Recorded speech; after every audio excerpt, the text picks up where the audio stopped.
So I wanted to do a quick unboxing of this game, which I just picked up recently, and that is Empire at Sunrise, The Great War in Asia 1914 from Hollandspiele, who have been, they're newer company. They put out sort of small box, print-on-demand quality games, but they've got a lot of interesting topics and designs.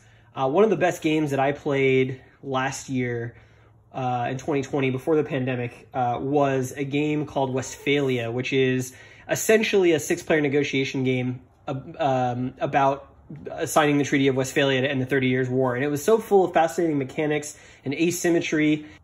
It kind of channeled some of the great stuff about other 6-player asymmetric games like Version Queen or Here I Stand, but in a much tighter, less rules-heavy package. I've been very impressed with Hollandspiele. And so I saw this on their website. I forget actually where I originally saw it, but it sounds really interesting. And it's designed by John Gorkowski, who is a designer who is well known for his World War I material. He's done, he's doing the Red Poppies campaigns for Compass Games, which is a sort of grand tactical level World War I system that's just had a 3rd game come out. He did Balance of Powers, which is sort of a global strategic World War I game, which I own and have yet to play. Although I might do it for this channel because it's one that I've been wanting to play for a long time. So anyways, that brings me to this game, which I saw online and I started reading about. I saw the designer's name and I started reading about it. And, I thought it was going to be another World War II Pacific game. We've had a lot of those. They're very popular. But when I started reading about it, I was actually surprised. This is a Pacific game, and it's a mostly naval game, but it's about World War I, which is a topic that doesn't get gamed a lot, certainly. But if anyone was going to do it, it'd be someone like John Gorkowski, who knows a lot about World War I. So I figured we'd do an unboxing and see what it's all about. I have removed the shrink wrap, so I am just going to open this up.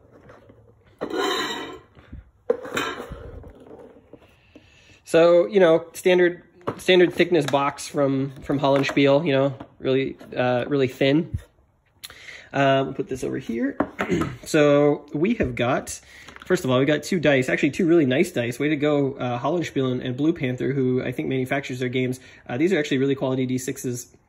So 2 D6s. We've got a counter sheet here, which has sort of all the units in the game, and these are the sort of thick laser cut kind of counters. So, these will pop out of the sprue extremely easily. In fact, here, let's do one right now. Let's do a couple. Yeah, see? So, let's see if that'll focus. Yeah, these look like trenches. So anyway, the counters for the game, not a ton of counters, and you can see there's a lot of naval units in here, up here as well. These look like the probably Japanese, maybe.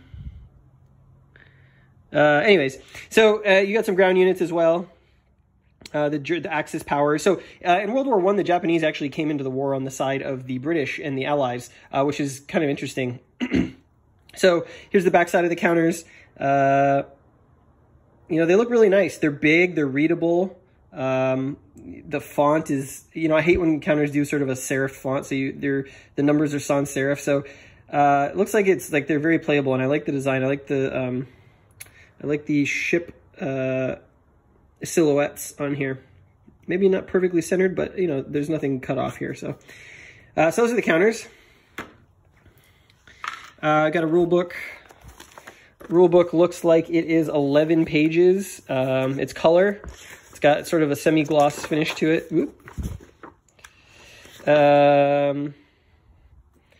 Land movement. Siege artillery, yeah.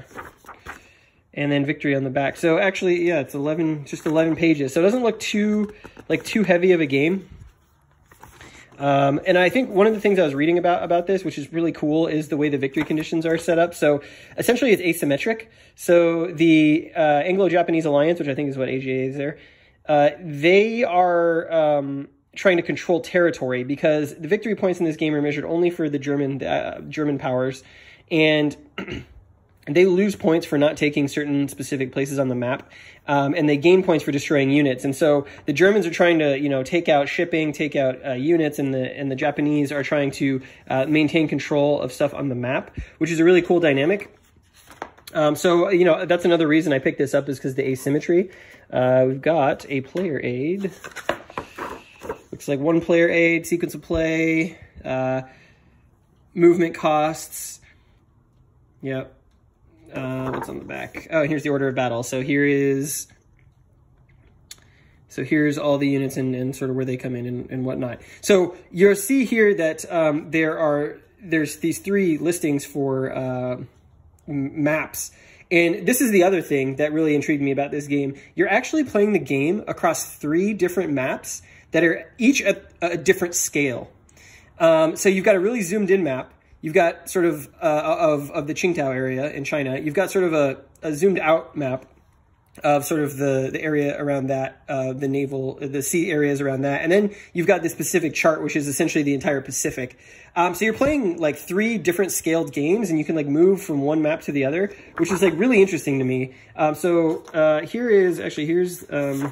Here's the Pacific chart. This shows you basically the entire Pacific Ocean.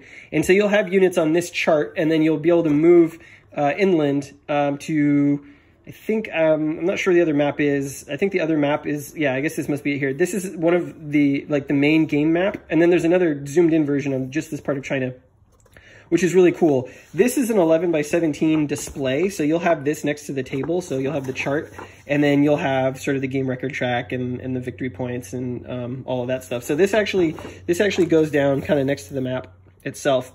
And then, of course, we've got the map, which Hollandspiele used to do kind of 2-part maps, but now they're actually printing them on one whole sheet, which is nice. This is actually a thick stock, which is great. And it's very simple in terms of graphically. Let's see if I can get that in there. Yeah, it's pretty simple graphically. You'll put that under some plexi and it'll flatten out. Pretty simple graphically, but very like readable. And you can see all the different parts of the sort of Southwest Pacific from Australia all the way up. And so this part of the map here is actually this part of China zoomed way in. And, you know, one of the main things here is that the Qingdao, the city of Qingdao is going to be hotly contested and fought over because it's worth, you know, points, and it's one of the main objectives. So, you know, units on this map can move off this map and then come onto this map, right, which has got the rest of the Pacific. And then units can move off this map and come to this chart here, which is a really cool idea. And I'm surprised we don't see more games with kind of like telescoping scales and whatnot. So I'm really excited to get this to the table. I just wanted to do a quick overview of what was in the box, what's in there. I'm going to dig into the rules here probably in the next week or so. And then I think this will be my next playthrough because, you know, it's got some really neat ideas. I've never played a Hollandspiele game that I didn't enjoy or I didn't find really interesting.